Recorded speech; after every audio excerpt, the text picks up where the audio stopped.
My name is Jonathan Carter. I'm 41 years old, and until recently, I thought I had it all figured out. A solid career in investment banking that paid enough for our four-bedroom house in one of Denver's most sought-after neighborhoods. A circle of friends who respected me. And Emma, my wife of 12 years, who I believed was as committed to our marriage as I was. I was wrong, dead wrong. It's funny how your entire life can change with one careless mistake. In Emma's case, it was forgetting to take her phone with her into the shower. We had a rule about phones at home: no passwords, no secrets. It wasn't because we didn't trust each other. At least, that's what I told myself. It was just practical, in case of emergencies. The text notification lit up her screen while it sat on our marble kitchen counter. Room 317, same as last time. Can't wait. The sender, Vincent Larson. Even if you've never been to Denver, you've probably heard the name. His family's real estate development company had transformed the city skyline over the last decade. Their logo was plastered on half the construction sites downtown. Vincent himself was a fixture at every high society event, always with his elegant wife Claire by his side.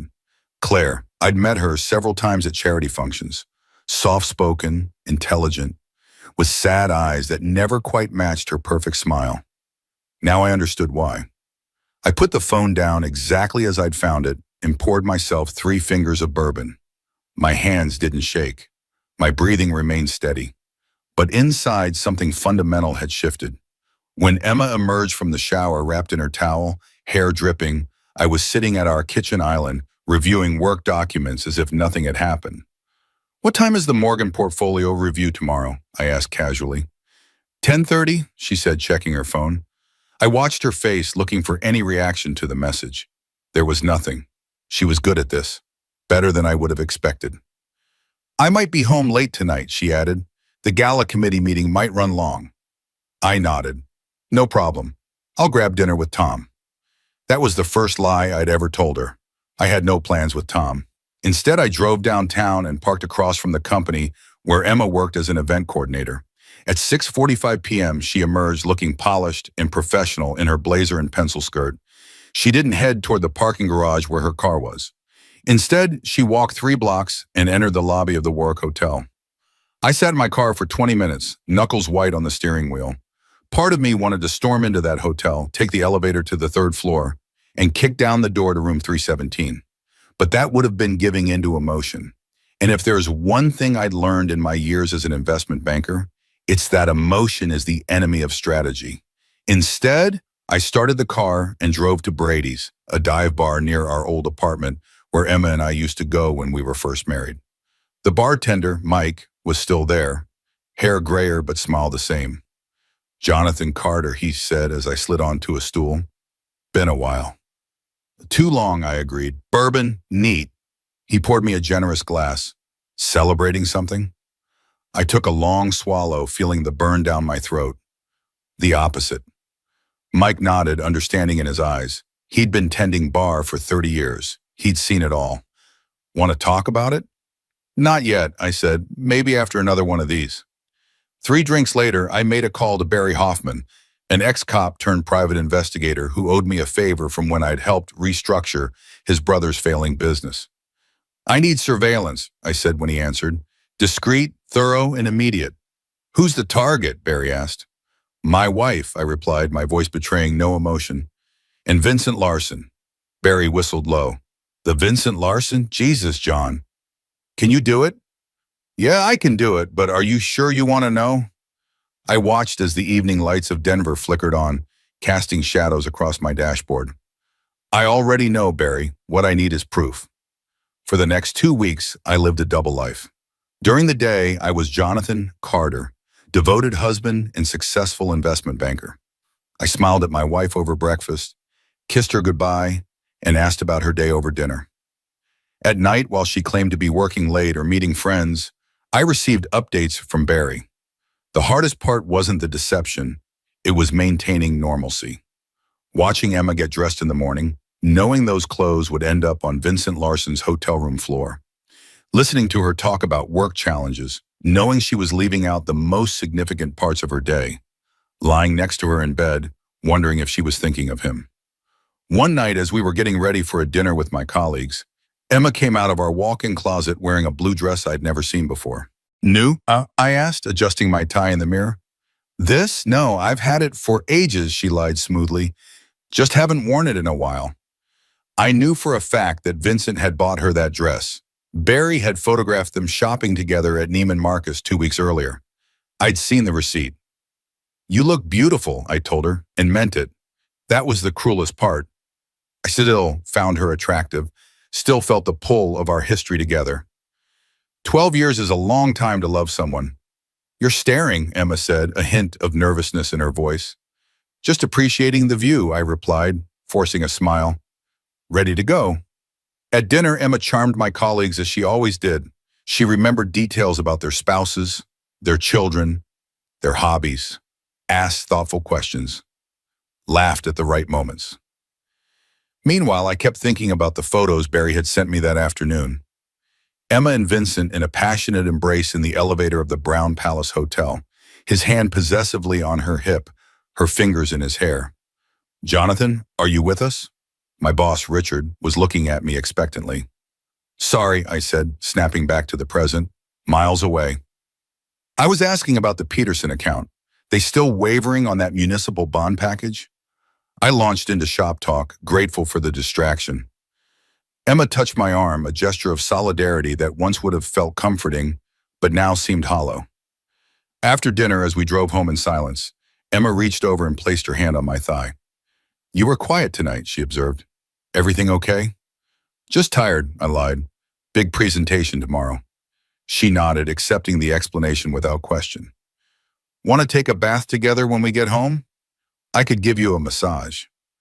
The thought of her hands on me, hands that had been on him, made my skin crawl, but I couldn't let on. Rain check? I really should review my notes for tomorrow.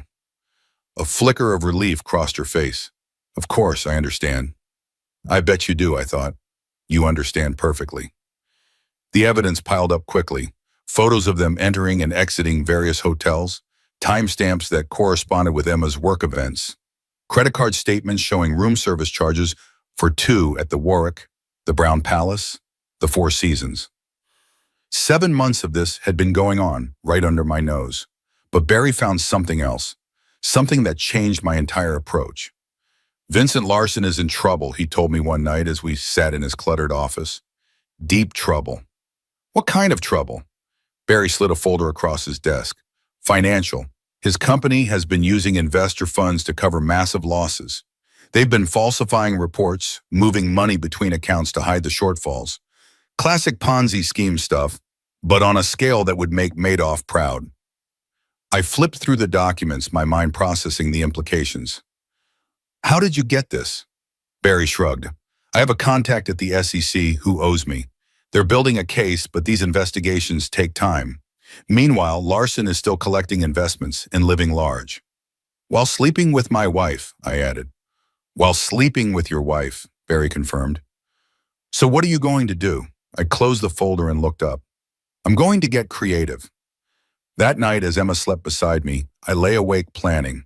The pieces were coming together in my mind. Vincent Larson had taken something from me. Now I would take everything from him. The next morning, I called in sick to work for the first time in 5 years.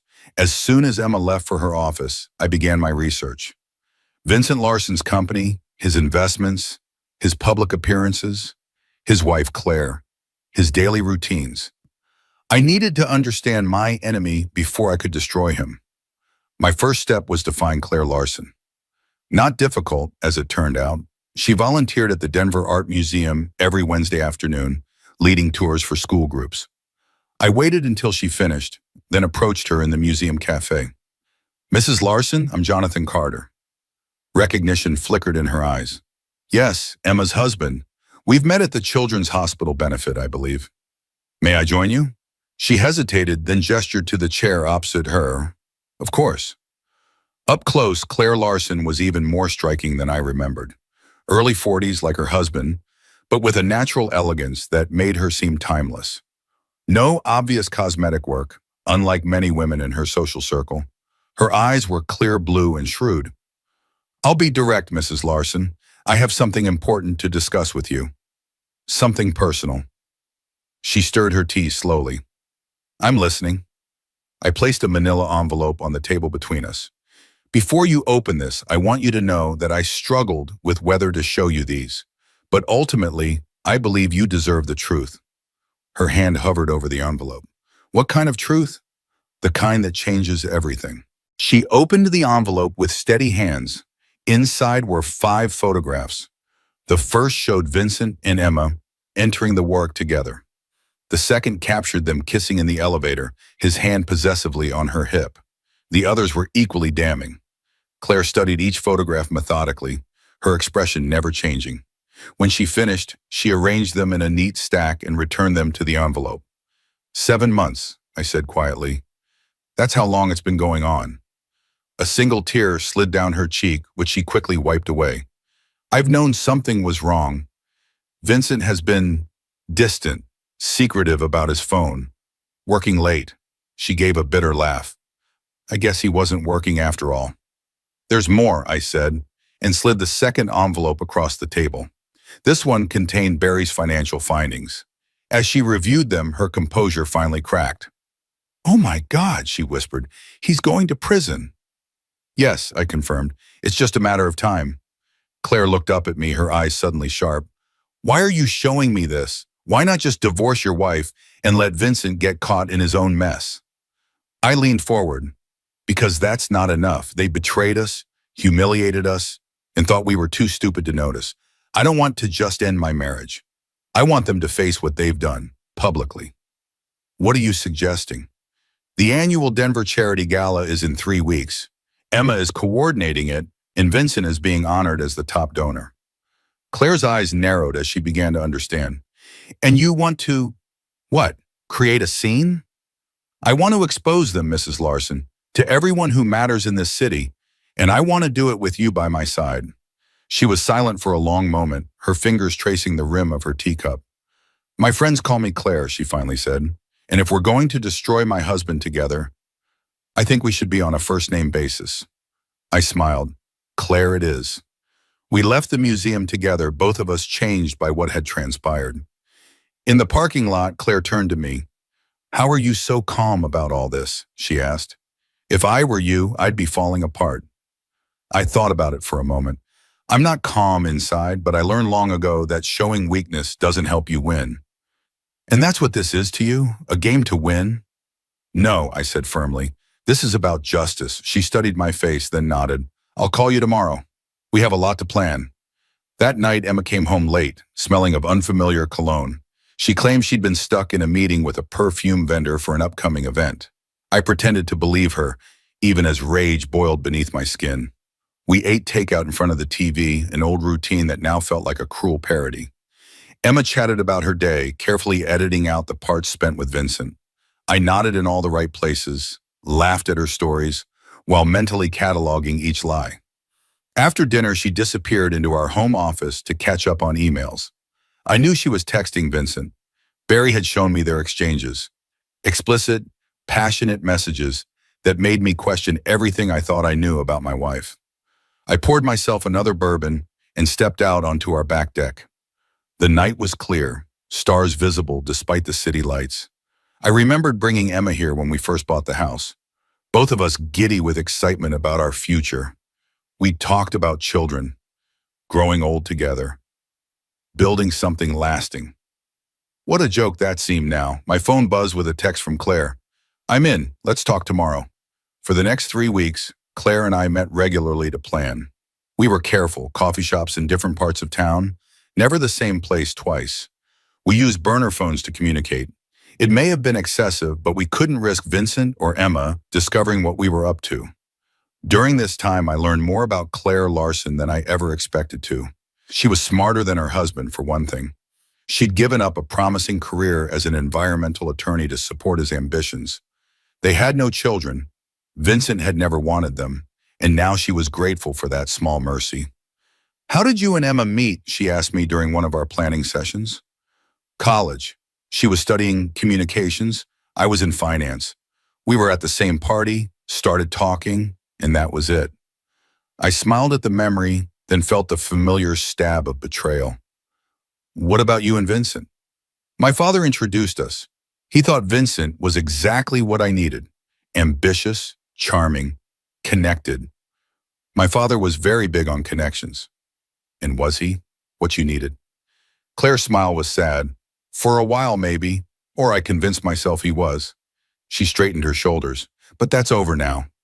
One afternoon, as we were finalizing details at a small cafe in Cherry Creek, Claire suddenly froze, her coffee cup halfway to her lips.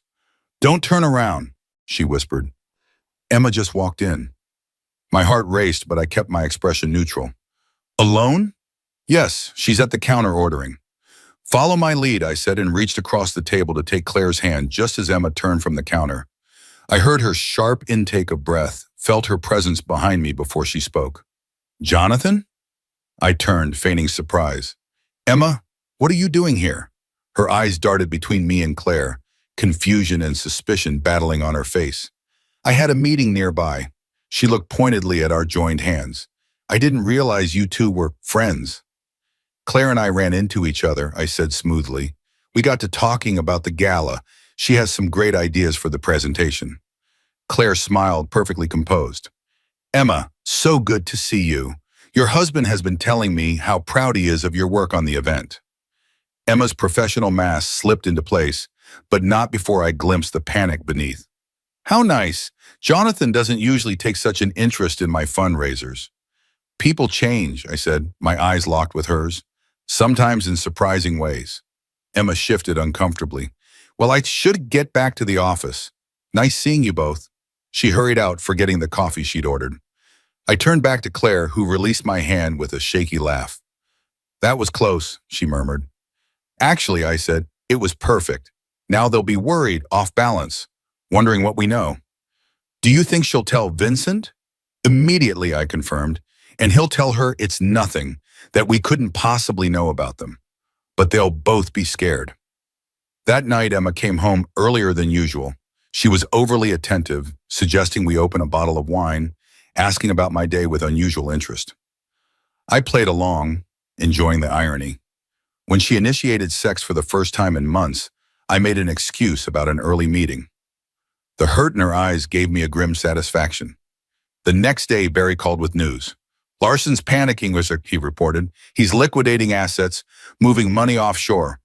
My SEC contact says they're accelerating their investigation."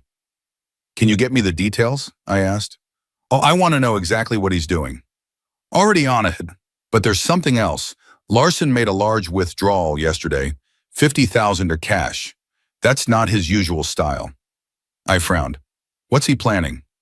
"Not sure, but I've got a guy watching him. I'll let you know if he makes any unusual moves." 2 days later, I found out what the money was for. I was leaving my office when a man approached me in the parking garage, tall, broad-shouldered, with the dead eyes of someone who solved problems for cash. "Mr. Carter," he said, blocking my path to my car. I tensed, ready for a confrontation. "Who's asking?" "Name's Reeves. I work for Vincent Larson." He didn't offer a hand to shake. "Mr. Larson would like to have a conversation with you." "Tell him to call my secretary for an appointment," I replied, attempting to step around him. Reeves moved to block me again. "This isn't the kind of conversation that happens in an office. Mr. Larson values his privacy." "As do I said coolly. "So you can tell your boss that if he wants to talk, he can do it through proper channels." Reeves's expression hardened. "Mr. Larson is a generous man. He's prepared to make it worth your while to be discreet about certain matters. So that's what the $50,000 was for, a bribe, or the opening offer of one." "I'm not interested in Mr. Larson's generosity," I said. "Now, if you'll excuse me." I moved a step around him again, but this time Reeves put a hand on my chest, pushing me back. "I don't think you understand the situation," he said, his voice dropping to a menacing rumble. "Mr. Larson isn't asking." I looked pointedly at his hand until he removed it. "Actually, I understand perfectly. Your boss is sleeping with my wife and running a Ponzi scheme. Now he's sent you to intimidate me because he's afraid I will expose him." Reeves blinked, momentarily thrown off script. "Let me be clear," I continued. "If anything happens to me, If I so much as slip in the shower, the SEC, the Denver PD, and every major news outlet in Colorado will receive detailed evidence of Vincent Larson's financial fraud. So you can go back to your boss and tell him that he can't buy me and he can't scare me." Reeves's expression shifted, calculation replacing intimidation. "You know, you could make a lot of money with that information. Mr. Larson would be very appreciative." "I already have money," I said. "What I want is justice." I walked past him to my car. He didn't try to stop me again, but I could feel his eyes on my back all the way out of the garage. That night, I called Claire and told her what had happened. "My God, Jonathan," she said, clearly shaken. "Vincent sent someone to threaten you? This is getting dangerous." "It was always dangerous," I pointed out. "We're dealing with a desperate man who is about to lose everything. Maybe we should back off. Let the authorities handle it." "The authorities will handle the financial crimes," I agreed, "but they won't punish him for what he did to us. That's our job." There was silence on the line then. "What if he tries to hurt you? Or me?" "He won't," I assured her. "Vincent is a coward at heart. He preys on people he thinks are weaker than him. Now that he knows we're not intimidated, he'll back down." I was right. The next morning, Emma informed me that Vincent had called an emergency board meeting and wouldn't be able to attend the final gala planning session. "He seemed distracted," she said, watching me carefully over her coffee cup. "Is everything okay with his company? Have you heard anything?" "Why would I have heard anything about Vincent Larson's company?" I asked innocently. Emma flushed. "I just thought since you're in finance, Denver's a small world." "Not that small," I said, "but if you're concerned, why don't you ask him yourself?" She looked away. "I'm sure it's nothing." As the gala approached, we refined our plan. The event was being held at the Denver Art Museum, in the new wing that, ironically, the Larson family had helped fund. 800 of Denver's elite would be there, including numerous investors in Vincent's company. The key element was the multimedia presentation. As the honoree, Vincent would be introduced with a video highlighting his philanthropic contributions. Claire, as a museum board member, had access to the presentation and arranged for our modified version to be substituted. But we needed more, something that would ensure Vincent couldn't wiggle out of the situation, couldn't use his charm and connections to minimize the damage. "We need the SEC there," I told Claire during our final planning meeting, "and the police. We need to make sure he faces legal consequences, not just social embarrassment." "How do we do that without tipping them off in advance?" I smiled. "We give them an anonymous tip, timed to coincide with our presentation." The night before the gala, I confronted Emma for the first time. "Working late again tomorrow?" I asked as we prepared for bed. "You know I am. The gala is our biggest fundraiser of the year." She was applying her night cream, focused on her reflection. "Room 317 at the Warwick must have quite a view." Her hands froze mid-motion. In the mirror, I watched her expression shift from confusion to shock to calculation. "What are you talking about?" she attempted, but her voice wavered. "Don't," I said quietly. "Don't make it worse by lying more than you already have." She turned to face me, her features composed into what I now recognized as her negotiation face. The same expression she used when trying to get a vendor to lower their price. "Jonathan, I think we should talk about this calmly." 7 months, Emma, with Vincent Larson. Did you think I wouldn't find out?" "It's not what you think," she began, but I cut her off with a laugh. "That's literally the most cliché response you could have chosen." "What is it then? Business meetings that require room service and tangled sheets?" Her facade cracked. "Fine, yes, Vincent and I have been seeing each other. It happened gradually. We were working on the children's hospital fundraiser together, spending late nights planning, and things developed." "Things developed," I repeated flatly. "That's how you describe betraying your marriage vows? Things developed?" "I was going to tell you," she insisted. "After the gala, Vincent and I have been talking about our future. He's going to leave Claire." I had to turn away to hide my smile. "Is that what he told you?" "Yes, and I believe him." "He loves me, Jonathan." "And what about his financial problems? Did he mention those?" Her expression faltered. "What financial problems?" "Vincent Larson is broke, Emma. Worse than broke. He's been running a Ponzi scheme with his investors' money. He's about to lose everything, including his freedom." That's a lie, she said, but I could see the doubt creeping in. Vincent's company is extremely successful. It was. Now it's a house of cards about to collapse. I walked to the door of our bedroom. Enjoy the gala tomorrow. I hear it's going to be quite memorable. I spent that night in our guest room, listening to Emma pace and make phone calls in hushed, urgent tones. Around 2 a.m., I heard the front door open and close. Curious, I went to the window and watched Emma get into her car and drive away. I immediately called Barry. Emma just left the house. Can you follow her? 20 minutes later, he called back. She went to Larson's penthouse. Looks like they're having a late-night strategy session. Keep watching, I instructed. I want to know what time she comes home. It was nearly dawn when Emma returned, looking exhausted and tense. I pretended to be asleep as she crept into the guest room. Jonathan, she whispered. When I didn't respond, she sighed and left, closing the door softly behind her. By morning, she had composed herself again, greeting me with forced normalcy as if our conversation had never happened. You're not wearing your tuxedo, she observed as I came downstairs in jeans and a sweater. Aren't you coming to the gala? Oh, I'll be there, I assured her. Us not with you. Her smile faltered. What does that mean? It means I have my own plans for tonight. Fear flickered in her eyes. Jonathan, whatever you're thinking of doing. Have a good day, Emma, I said, cutting her off. Break a leg tonight. I spent the day finalizing details with Barry and Claire. By 5 p.m., everything was in place. Barry's SEC contact had agreed to have agents standing by. The Denver police had been anonymously informed about potential criminal activity at the gala. The altered presentation had been loaded onto the museum system. There was no going back now. The Denver Charity Gala was the social event of the season. As I pulled up to the valet station in my Audi, I could see the red carpet entrance, the photographers, the women in designer gowns, and men in custom tuxedos air-kissing each other with practiced insincerity. Claire was waiting for me 2 blocks away, as planned. When I saw her, I nearly didn't recognize her. Gone was the tasteful, understated look she usually favored. Tonight, she wore a daring red gown with a plunging neckline, her blonde hair styled in loose waves, her makeup dramatic and flawless. You look different, I said as she slid into my passenger seat.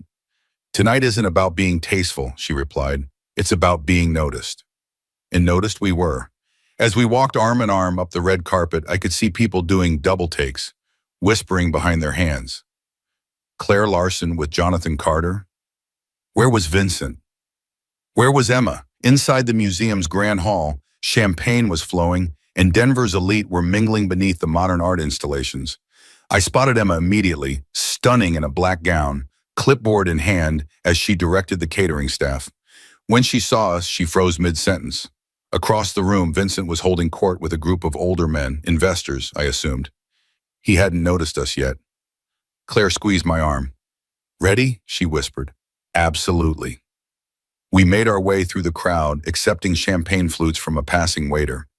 People parted for us, conversations stuttering as we passed. I could feel Emma's eyes boring into my back, but didn't turn around. Vincent spotted us when we were about 10 feet away. His expression cycled rapidly through confusion, shock, and then forced joviality. Claire, there you are, he called out too loudly. I was wondering where you disappeared to. His eyes flicked to me, then back to his wife. And Jonathan Carter, what a surprise. Vincent, Claire replied coolly. I thought I'd arrive with someone whose company I genuinely enjoy for a change. The men around Vincent shifted uncomfortably. One muttered an excuse and drifted away. I see you're in one of your moods tonight, Vincent said with a tight smile. Perhaps we should discuss this privately. Oh, I don't think so, Claire responded. I'm tired of privacy, aren't you? All those private hotel rooms, private bank accounts, private conversations. Let's be public for once. Vincent's jaw tightened. I could almost see the calculations happening behind his eyes. How much did she know? What was I doing here? How could he salvage this situation? Ladies and gentlemen, announced a voice over the sound system, if you could please make your way to your tables, dinner will be served shortly, followed by our program honoring tonight's special guest, Mr. Vincent Larson. Vincent gave us a curt nod. Excuse me, I should find my seat. "Oh, we'll see you there," Claire assured him with a predatory smile. "We've arranged to be at the head table with you." I'd never seen a man's face drain of color so quickly. As we took our seats at the head table, the tension was thick enough to cut with the butter knives laid out before us. Vincent sat at the center, with the museum director on his right. Claire boldly took the seat on his left, which had been intended for Emma, who was now scrambling to have another place setting added. I sat beside Claire, with Emma ultimately seated across from us, her face a mask of professional poise, betrayed only by her white-knuckled grip on her wineglass. Dinner was a masterclass in passive-aggressive warfare. Claire made a point of being charming to everyone except Vincent, lavishing particular attention on me. I played along, touching her arm when she made a joke, leaning in close to whisper comments that made her laugh. Vincent grew increasingly agitated, downing 3 scotches in rapid succession. Emma maintained her composure, though I caught her exchanging worried glances with Vincent. Once, when Claire excused herself to the ladies' room, Emma leaned across the table. "What do you think you're doing?" she hissed. "Having dinner?" I replied innocently. "The salmon is excellent." "This is humiliating." "Is it? How interesting that you'd use that particular word." Emma's eyes narrowed. "I know you're angry, Jonathan, but this isn't the place." "On the contrary," I said, lowering my voice, "this is exactly the place. In front of all your society friends. In front of all of Vincent's investors." Her face paled. "What are you planning?" "Just wait," I advised. "The best part is coming up." When Claire returned, Emma tried a different approach. "Claire," she said with forced friendliness, "that's a stunning dress. Is it new?" "Yes, actually," Claire replied, smoothing the red fabric. "I decided it was time for a change. New beginnings and all that." Emma's smile froze. "New beginnings?" Claire hummed noncommittally, taking a sip of her wine. "Life is full of surprises, isn't it?" Vincent, who had been deep in conversation with the museum director, suddenly turned to us. "What are you two talking about?" he demanded, his words slightly slurred. "New beginnings," Claire repeated pleasantly. "Changes on the horizon?" Vincent's eyes darted to me, then back to his wife. "Claire, I think you've had enough wine."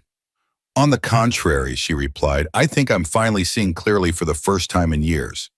The museum director, sensing the tension, tried to change the subject. "Vincent, I was just telling the mayor about your generous donation to the children's wing. Perhaps you'd like to share what inspired you." Vincent launched into a rehearsed speech about community responsibility and the importance of the arts, but his eyes kept drifting to Claire and me. I smiled blandly back at him, the picture of innocence. When the museum director stood to begin the program, Vincent had the hunted look of a man who knew something was coming, but couldn't escape. Claire reached under the table and squeezed my hand.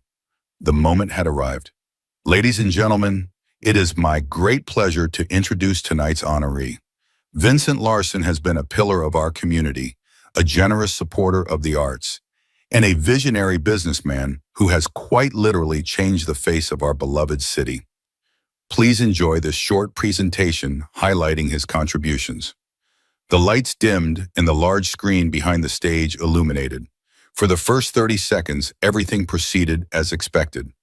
Professional footage of Vincent at groundbreaking ceremonies, presenting oversized checks to various charities, standing proudly before Larson Development Properties. Then the video changed. "What I've learned in business," Vincent's voice narrated over a slideshow that was most definitely not part of the original presentation, "is that perception is everything." The screen showed Vincent and Emma entering the Warwick Hotel, time-stamped 3 weeks earlier. Gasps rippled through the ballroom. Emma dropped her wine glass, sending red liquid cascading across the white tablecloth. "The public sees what we want them to see," Vincent's voice continued smoothly, clearly taken from some business interview. "Behind every success story is careful management of information." Now the screen displayed financial documents, bank transfers, falsified reports, evidence of the massive fraud that Vincent had been perpetrating. Numbers were highlighted, revealing the millions of dollars missing from investor accounts.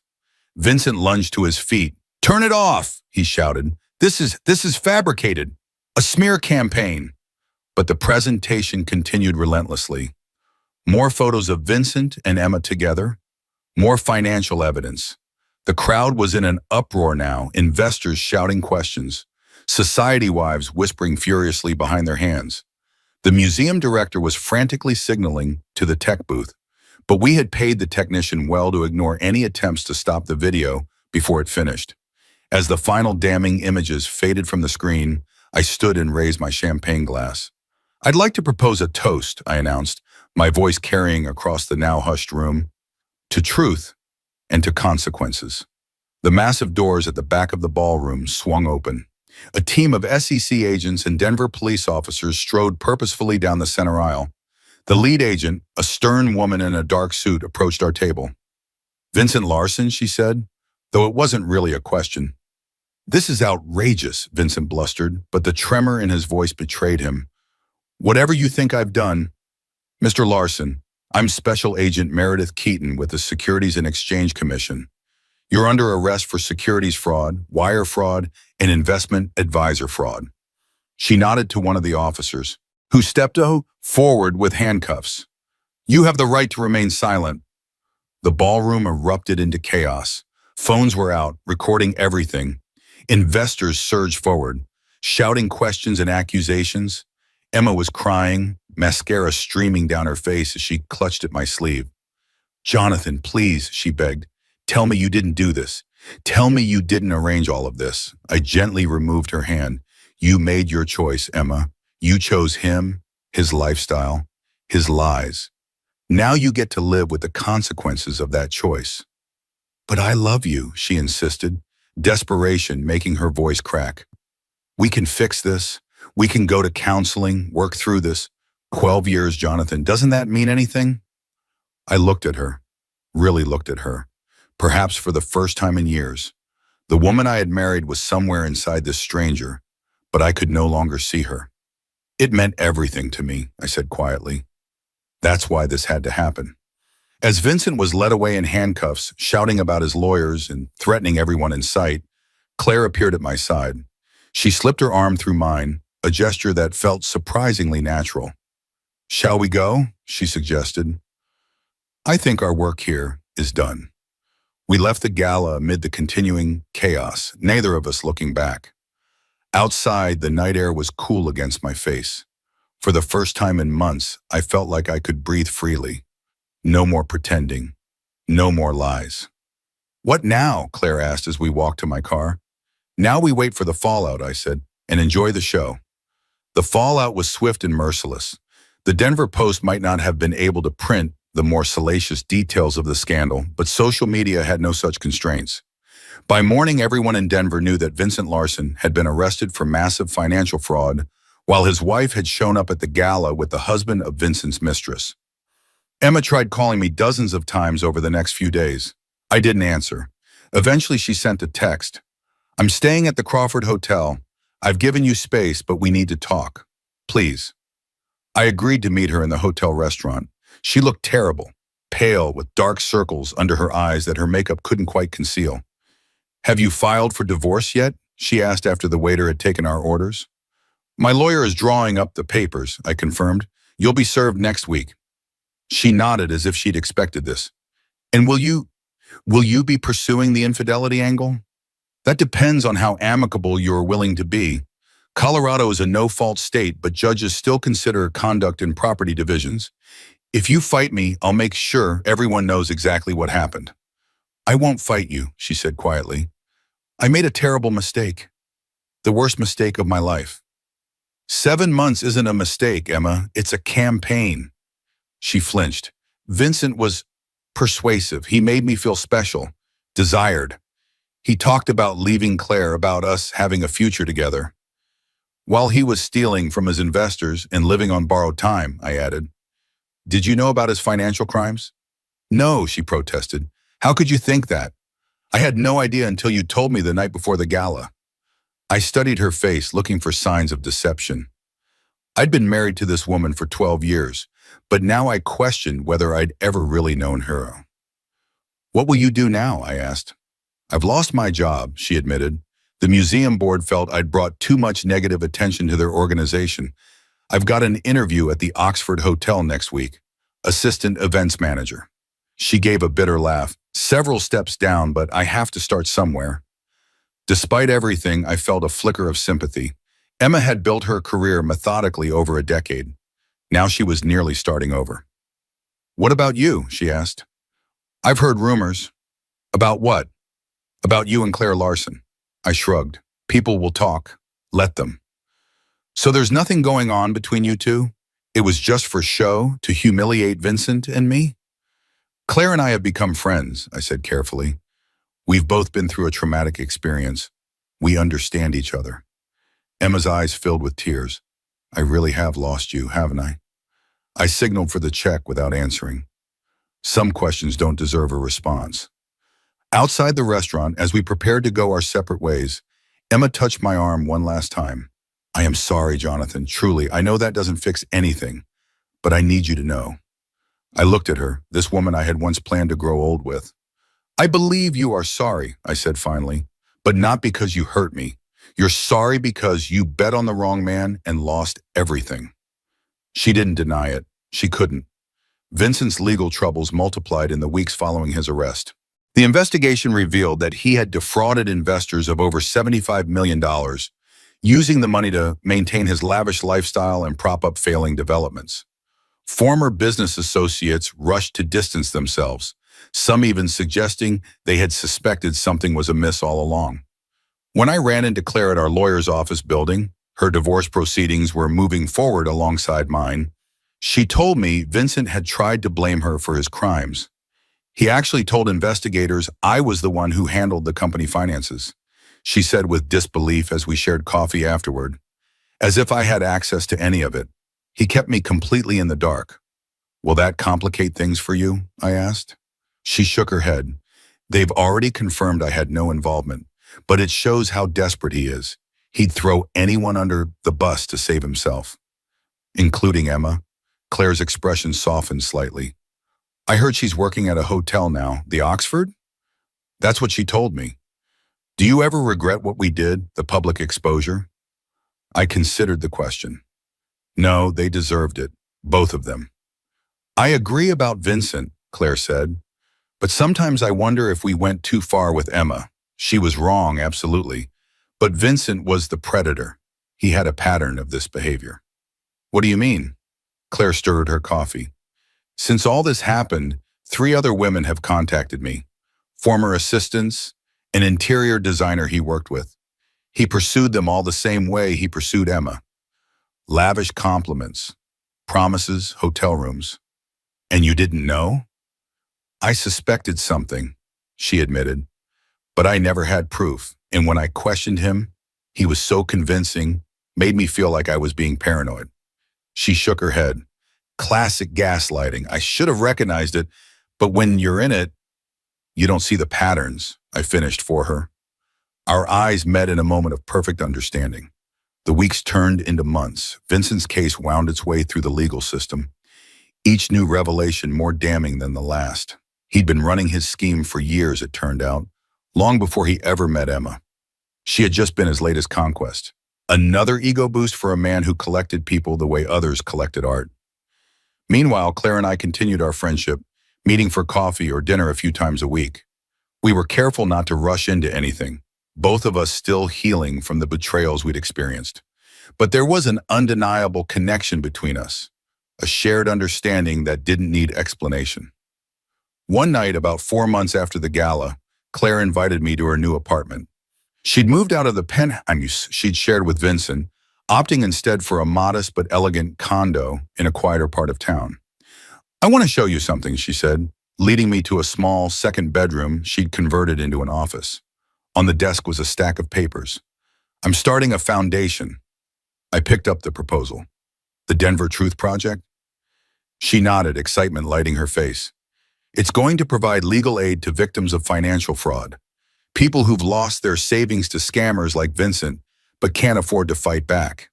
"This is impressive," I said, flipping through the detailed business plan. "You've really thought this through." "I needed a purpose," she explained. "After everything that happened, I couldn't just go back to being a society wife with a different husband. I needed to do something meaningful." I looked at her with new appreciation. "You're remarkable, you know that?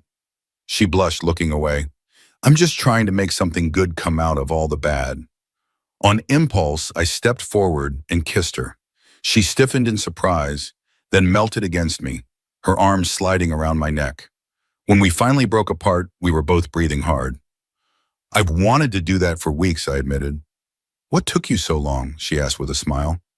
6 months after the gala, Vincent Larson pleaded guilty to multiple counts of securities fraud. He was sentenced to 12 years in federal prison and ordered to pay $75 million in restitution, money that had long since been spent. His sentencing made national news, with the judge specifically citing the breathtaking arrogance with which Larson had violated his investors' trust. By then, my divorce from Emma was final.